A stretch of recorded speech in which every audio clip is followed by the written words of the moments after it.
Hello दोस्तों, आज हम लोग पार्ट 7 करेंगे इस लेक्चर में और जिसमें है रेडियो एक्टिविता। तो रेडियो एक्टिविता के बारे में पहले समझते हैं। तो रेडियो एक्टिविता जो एक फ्रांसीसी वैज्ञानिक थे बेकुरल ने, उनका नाम था बेकुरल।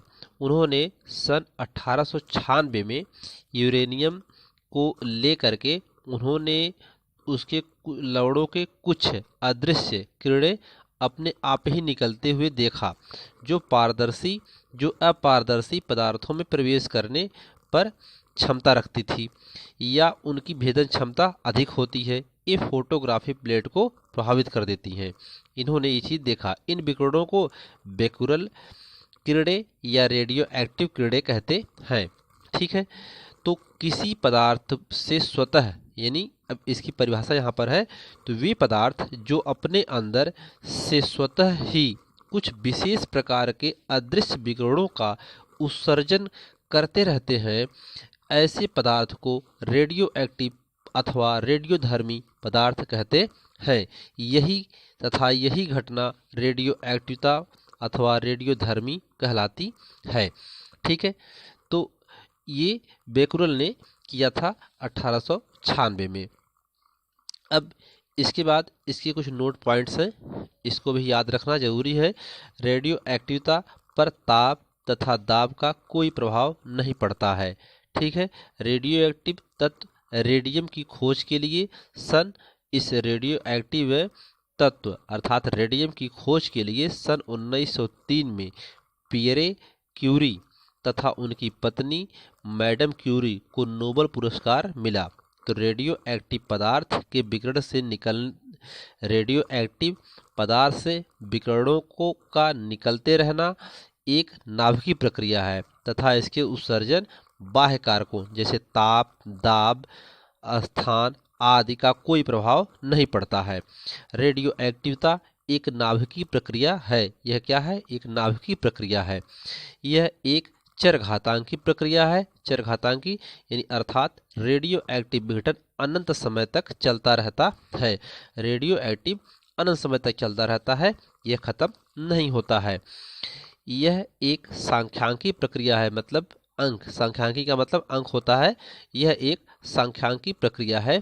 इसका तात्पर्य यह है कि समस्त नाभिकों को टूटना है, परंतु कौन सा नाभिक कब टूटेगा इसे नहीं कहा जा सकता है। ठीक। यह एक प्रथम कोटि की अपक्रिया है। ठीक है। यह एक प्रथम कोटि की भी अपक्रिया होती है। इसमें दूसरी हेडिंग है रेडियो एक्टिव क्षय अथवा विघटन क्या है। ठीक है। तो इसको देखते हैं। तो किसी रेडियो एक्टिव पदार्थ से अल्फा कण, बीटा कण एवं गामा किरणें निकलती रहती हैं। इससे परमाणु का भार एवं परमाणु क्रमांक बदल जाते हैं और नया तत्व प्राप्त होता है। इस घटना को रेडियो एक्टिव क्षय या रेडियो एक्टिव विघटन कहते हैं। इस विघटन की दर को रेडियो एक्टिव पदार्थ की सक्रियता कहते हैं। तो यहाँ पर जब जैसे यूरेनियम 92 और इसका द्रव्यमान संख्या 238 है, जब इसका विघटन होता है तो यह अल्फा कण और थोरियम में टूट जाता है, अर्थात हीलियम और थोरियम में टूट जाता है।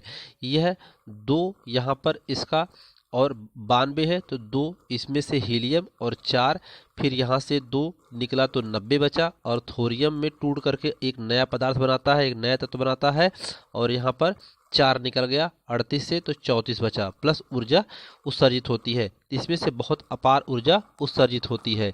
तो वही यहाँ पे कहा गया किसी रेडियो एक्टिव पदार्थ से अल्फा कण, बीटा कण एवं गामा किरणें निकलती रहती हैं। इससे परमाणु का भार एवं परमाणु क्रमांक बदल जाते हैं। परमाणु भार और परमाणु क्रमांक ये क्या होते हैं? बदल जाते हैं और नए तत्व प्राप्त होते हैं। तो इस प्रकार से हमें नए तत्व प्राप्त होते हैं और ऊर्जा भी प्राप्त होती है। इस घटना को रेडियो एक्टिव क्षय या रेडियो एक्टिव विघटन कहते हैं। इस विघटन की दर को रेडियो एक्टिव पदार्थ की सक्रियता कहते हैं। तो यहाँ पर एक डायग्राम है, इसे आप देख करके समझ सकते हैं। यहाँ पर डायग्राम के द्वारा, जैसे रेडियो एक्टिव पदार्थ से निकलने वाली किरणों पर स्थिर विद्युत एवं चुंबकीय क्षेत्र के प्रभाव का अध्ययन करने के लिए रेडियोएक्टिव पदार्थ को शीशे की एक मोटी दीवारों वाले एक बक्से में थोड़ा सा रेडियो एक्टिव पदार्थ रख देते हैं। ठीक है, रख देते हैं। इस बक्से में छिद्र से निकलने वाली रेडियो एक्टिव किरणों को दो प्लेटों के मध्य, एक ही प्लेट और एक प्लेट, दो प्लेटों के मध्य लगे विद्युत क्षेत्र, इसमें क्या है, इसमें लगे विद्युत क्षेत्र एक धनात्मक और एक ऋणात्मक।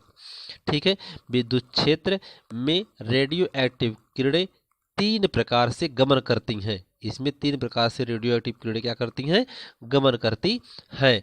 तो इसमें एक भाग विद्युत क्षेत्र की ऋणात्मक प्लेट की ओर मुड़ जाता है, जिसे हम लोग अल्फा कण कहते हैं, और इसका दूसरा भाग धनात्मक प्लेट की तरफ मुड़ जाता है, जिसे हम लोग बीटा किरणें कहते हैं।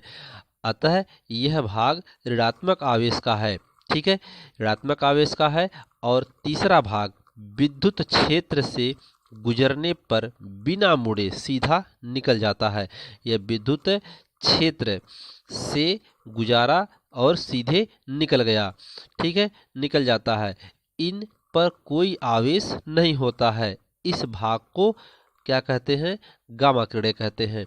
जब इन किरणों को चुंबकीय क्षेत्र से गुजारा गया तो यह देखा गया कि चुंबकीय क्षेत्र में भी रेडियो एक्टिव किरणें तीन भागों में बढ़ जाती हैं।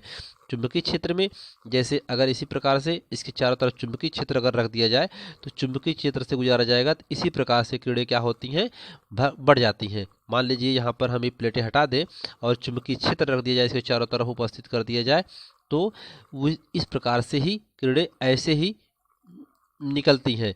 तो इस तरीके से सभी दिशाओं में फैल जाती हैं, तो इससे इनकी पुष्टि हो जाती है। तो इस लेक्चर में इतना ही। हेलो दोस्तों, इस चैनल पर आपको एनसीईआरटी बुक से सभी चैप्टर वाइज पढ़ाए जा रहे हैं, और जो भी आपको पढ़ाया जा रहा है सब एक क्रम से नोट्स दिया जा रहा है, और आप नोट्स बनाते चलें और पढ़ते चलें।